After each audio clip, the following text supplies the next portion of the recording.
Hey everybody, it's Justin here with Small World Gaming, and I just wanted to kind of post. It won't be a very long video, but I did want to kind of post about the 2017 ITC season and what I'm going to be bringing. I'm going to try to bring the same list for every tournament I go to for the whole season, including LVO if I can.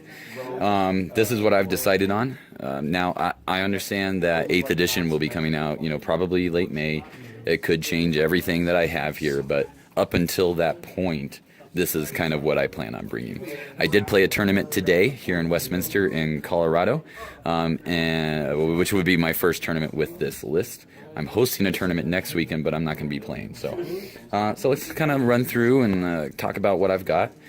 Now, the main detachment in this list, as you can probably see, is Imperial Knights. So if you look there, I've got 3 Imperial Knights in a baronial court. The Knight Warden here, he is going to be my Baron, so he gets the +1 weapon skill, +1 ballistic skill, reroll, I think, 1s in close combat when he's fighting, maybe. And then I've got 2 Forge World Knights. I've got a good old Knight Lancer here and a Knight Castigator. Now, probably not what most people would take, but I did think about this a lot. I could take any of the Forge World Knights. I do have them. The Atropos is obviously a good choice, but in terms of points, this is what I wanted to take. The Castigator, I take for hordes.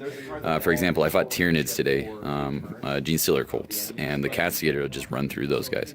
The Lancer I take to fight other Imperial Knights, and also Wraith Knights. He's pretty good at killing those too. Sometimes they kill each other in that situation, but he can at least deal with them. Typically what I'll try to do is use his lance to go ahead and get a wound on the Wraith Knight, because it is strength 7 AP2, and it's also concussive. So if I can get a wound on the Wraith Knight before I charge him, or even if he charges me and Overwatch, because the baronial court gets Overwatch, then the Wraith Knight's going to go at initiative 1, and I really need that to happen. So that's why I take the Lancer. Now with the baronial court, the big thing is that everybody gets a 3-up ion shield. So whatever facing they choose it's 3-up as long as you're within 6 inches of another knight, which is really good. And I do tend to keep them together. So essentially, if I can, I try to run them up the middle of the board, and they'll deal with whatever they need to deal with. A 3-up invul is really freaking good. It makes them a lot more survivable. So that just really nice bonus there. Now, if you're within 12 inches of any of the other knights, you get counterattack and Overwatch. So counterattack's great, especially on the bigger guys, because that's 5 attacks. And Overwatch is really nice too. You normally can't Overwatch with a knight, so every little bit helps, I guess. The Warden, I do take a Warden and not a Crusader. I know most people would probably take a Crusader, but once again, it's a points thing. I could take a Crusader. This guy's magnetized, so I can make him, whatever I need to make him. But all of these are magnetized, by the way. The reason I take the Warden, I like the Warden. I actually take the Warden in my War Convo as well, just because I like having the D weapon. I like to run my knights up the board. I don't put them in the back. I don't hold them. I don't hide or anything like that. I run them right up the board, and I like to have them in combat. So that's why this is mainly a all close combat set of knights. So yeah, that's my main detachment, the Baronial Court. I then have an allied detachment of Skitarii. My HQ and my Warlord typically is going to be good old Belisarius Cawl here. I love Belisarius Cawl so far. He's insanely difficult to kill. Grav can take him out, sure, but you got to have a lot of it. Most other things just aren't going to kill him, unless you got some kind of remove from flay, Hellfrost Cannon kind of deal, something like that. But most things just aren't going to kill him. And he gets D3 wounds back every turn. I can give It Will Not Die to my Imperial Knights, which is nice for a turn. Give him a 6-up invul on the other facings, +1 ballistic skill, things like that. So he certainly helps out in his own way. I typically run him up the board too, because he's real short range. I got that Melta gun, the strength 10 AP1 Melta, D3 Master Crafted, which is great. But yeah, allied detachment of Skitarii, 5-man Vanguard unit, just base, no upgrades, and then a anti-air Dunecrawler with the Icarus Array. So the Icarus Array did so much work today. Like I said, I did play a tournament today. I won 2 games, I lost 1. The only reason I lost that first game though against Eldar was because we had so much setup time that the round got started late and we only went to turn 2. So unfortunately, he just had more points at that point. So I think I would have ran through most of his list though if it would have gone on. So I did pretty well in my opinion. But yeah, the anti-air Dunecrawler did a number of work. I fought the Flyrant list, the Tyranid Flyrant list, and he took out most of them. I actually ended up tabling that player. Fought against Space Marines, just kind of your typical Space Marines, but he had 3 flyers. I want to say it's the Raptor or something, and then the smaller flyers, but the Dunecrawler took out those 2. So just really good. He did a lot of work. Now, if I fight a list with no flyers, it's a whole other story. But typically, I think he's worth it. Now, in addition to that, the real cheese of this army, if you didn't think Imperial Knights was bad enough, is I have a Psychana division. So it's a fully kitted out Psychana division with the Primaris Psyker, 3 Commissars, 1 for each unit of Weird Veins. So you got 3 Weird Vein units. And I summon the crap out of demons. I'm summoning a lot of demons every turn. It's just really good. I mean, you cast on 2-ups with the Commissars. I roll on Demonology for everybody, and I can summon 40 demons a turn. You know, it's just a really insane.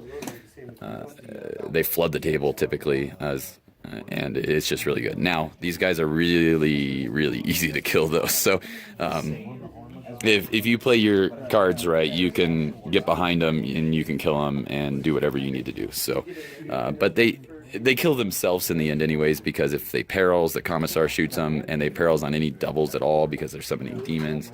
So by the end of the game, it's fun to play.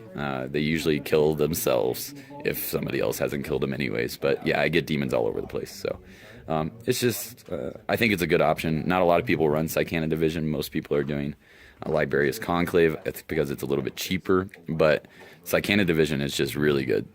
Really, really good. So I love it.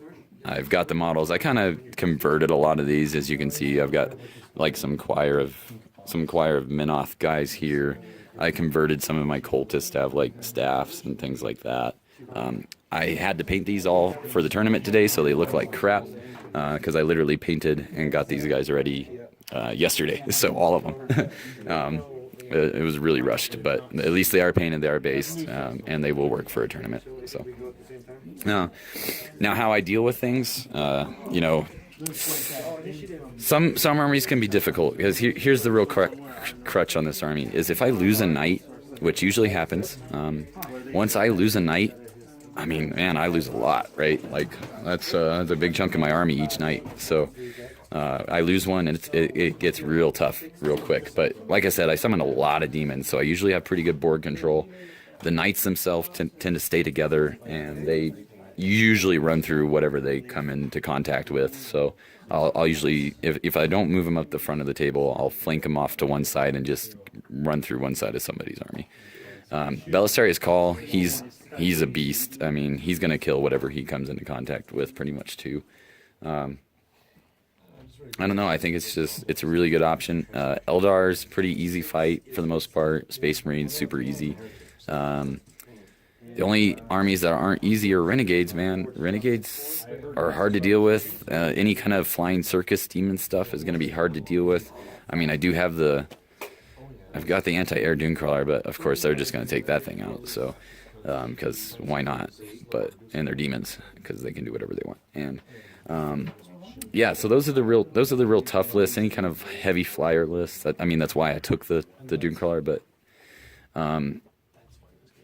other stuff though, I don't really see a lot of hard counters to this list. Maybe Sisters of Battle would be a pretty good counter because of all the Melta they can take, things like that. But the 3-up Invuls, man, they do a lot of work. So Belisarius Cawl, once again, he just does a lot of work. Yeah, so this is what I'm going to be taking for the season. I'm going to try to take it up at least up until 8th. Drops on May 27th, and we'll see what happens there. I was told by GW that they're not going to allow any more than one independent character per unit. A lot of other small changes that they told me at LVO, but I'm not going to talk too much about all that stuff because I'm probably not supposed to. So which doesn't really hurt this army at all. I don't think I have more than one independent character per unit. Maybe the Primaris Psyker I'd just throw with by himself somewhere. I don't know. But yeah, if you can, please let me know what you think of the list, things you might change. I don't know if I'm going to change it, to be honest with you, but things that you would do instead. I know there was a guy who won the LVO Primer who had a tripartite lance, three knights, a Psychana division, and a Librarius Conclave, which is a good option. If I was taking a Librarius Conclave, I'd be making my knights invisible or something crazy like that. But so that's always an option. I don't have the Librarius Conclave. I'm not a big fan of it either, to be honest. But it is something that, you know, it won a LVO Primer, so it's obviously not terrible. What would you do against this list? Tell me what you think. Is it fun to fight? Every opponent I've fought says they really love playing it, so I haven't had anybody that's like, oh, this is so terrible and you're stupid for taking it and this is just pure cheese and salt and things like that. I haven't had anyone do that. I generally consider myself a pretty fun guy to play against, so but it is supposed to be competitive, right? This is, you know, ITC we're talking about, and Zed says it sucks, but he hasn't played it, so he don't know. But it's supposed to be competitive, so I'm doing what I can to be competitive, and I'm not here to be nice, I guess. So, but yeah, tell me what you think. Please like the video if you liked it. Subscribe if you can. I'm going to be trying to post at least weekly videos, hopefully bi-weekly videos. I am pretty new to this whole YouTube thing, so. But let me know, and thank you guys for watching. Goodbye.